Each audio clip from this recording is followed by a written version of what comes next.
संपूर्ण शिव पुराण कथा विद्येश्वर संहिता अध्याय 14 अग्नि यज्ञ, देव यज्ञ और ब्रह्म यज्ञ का वर्णन।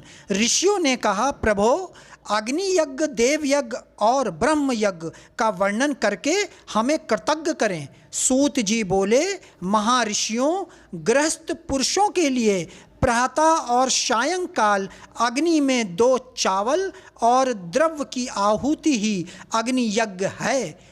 ब्रह्मचारियों के लिए समिधा का देना ही अग्नि यज्ञ है, अर्थात अग्नि में सामग्री की आहुति देना उनके लिए अग्नि यज्ञ है। द्विजों का जब तक विवाह न हो जाए उनके लिए अग्नि में समिधा की आहुति, व्रत तथा जाप करना ही अग्नि यज्ञ है। द्विजों, जिसने अग्नि को विसर्जित कर उसे अपनी आत्मा में स्थापित कर लिया है, ऐसे वन परिस्थितियों और सन्यासियों के लिए यही अग्नि यज्ञ है कि वे समय पर हितकर और पवित्र अन्न का भोजन कर लें। ब्राह्मणों, सायंकाल अग्नि के लिए दी आहुति से संपत्ति की प्राप्ति होती है तथा प्रातः काल सूर्य देव को दी आहुति से आयु की वृद्धि होती है। दिन में अग्निदेव सूर्य में प्रविष्ट हो जाते हैं, अतः प्रातः काल सूर्य को दी आहुति अग्नि यज्ञ के समान ही होती है। इंद्र आदि समस्त देवताओं को प्राप्त करने के उद्देश्य से जो आहुति अग्नि में दी जाती है वह देव यज्ञ कहलाती है। लौकिक अग्नि में प्रतिष्ठित जो संस्कार निमित्त हवन कर्म हैं वह देव यज्ञ हैं। देवताओं को प्रसन्न करने के लिए नियम से विधि पूर्वक किया गया यज्ञ ही देव यज्ञ है। वेदों के नित्य अध्ययन और स्वाध्यान को ब्रह्म यज्ञ कहते हैं। मनुष्य को देवताओं की तृप्ति के लिए प्रतिदिन ब्रह्म यज्ञ करना चाहिए। प्रातः काल और सायंकाल को ही इसे किया जा सकता है। अग्नि के बिना देव यज्ञ कैसे होता है, इसे श्रद्धा और आदर से सुनो। सृष्टि के आरंभ में सर्वज्ञ और सर्वसमर्थ महादेव शिव जी ने समस्त लोकों के उपकार के लिए वरों की कल्पना की। भगवान शिव संसार रूपी रोग को दूर करने के लिए वैद्य हैं, सबके ज्ञाता तथा समस्त औषधियों के औषधि हैं। भगवान शिव ने सबसे पहले अपने वार की रचना की जो आरोग्य प्रदान करने वाला है।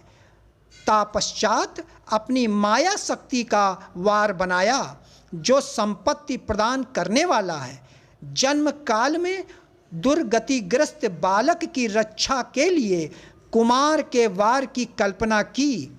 आलस्य और पाप की निवृत्ति तथा समस्त लोकों का हित करने की इच्छा से लोक रक्षक भगवान विष्णु का वार बनाया।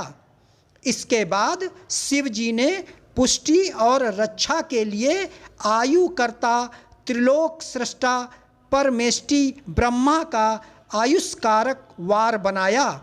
तीनों लोकों की वृद्धि के लिए पहले पुण्य पाप की रचना होने पर लोगों को शुभ फल देने वाले इंद्र और यम के वारों का निर्माण किया। ये वार भोग देने वाले तथा मृत्यु भय को दूर करने वाले हैं। इसके उपरांत भगवान शिव ने 7 ग्रहों को इन वारों का स्वामी निश्चित किया।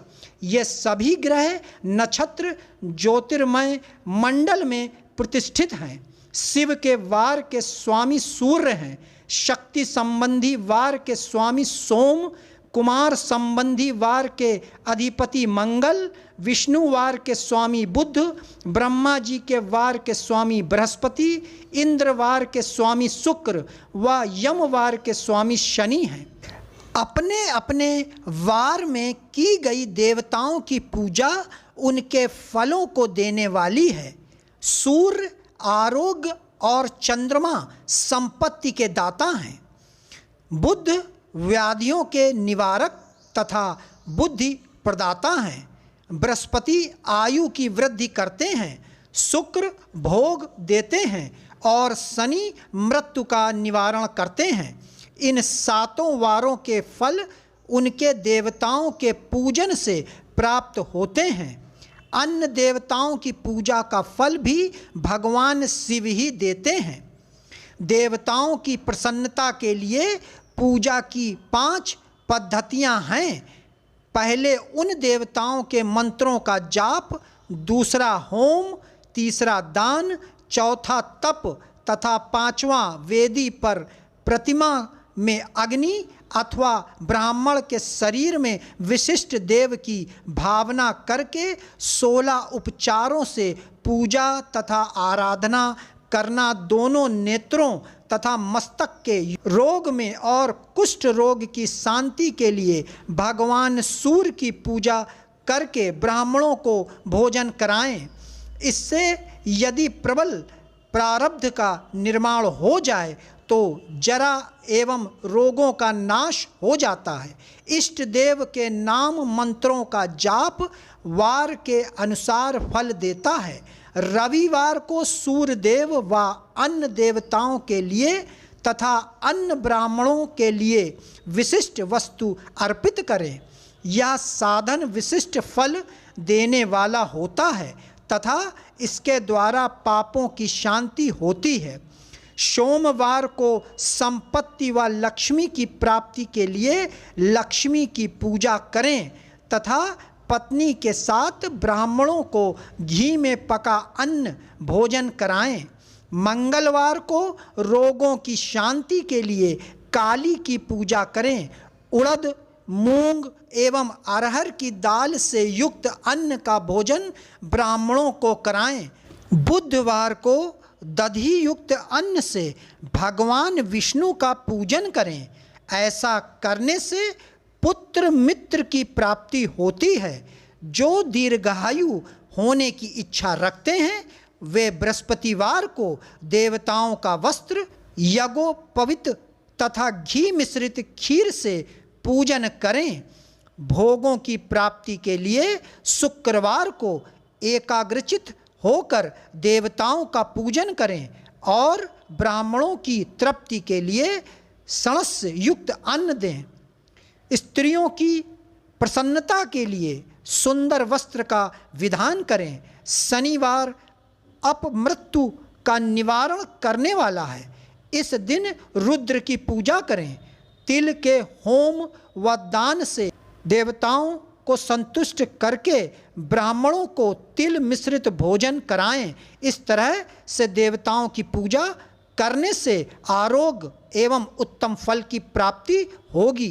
देवताओं के नित्य विशेष पूजन, स्नान, दान, जाप, होम तथा ब्राह्मण तर्पण एवं रवि आदि वारों में विशेष तिथि और नक्षत्रों का योग प्राप्त होने पर विभिन्न देवताओं के पूजन में जगदीश्वर भगवान शिव ही उन देवताओं के रूप में पूजित होकर सब लोगों को आरोग्य फल प्रदान करते हैं। देश, काल, पात्र, द्रव्य, श्रद्धा एवं लोक के अनुसार उनका ध्यान रखते हुए महादेव जी आराधना करने वालों को आरोग्य फल देते हैं।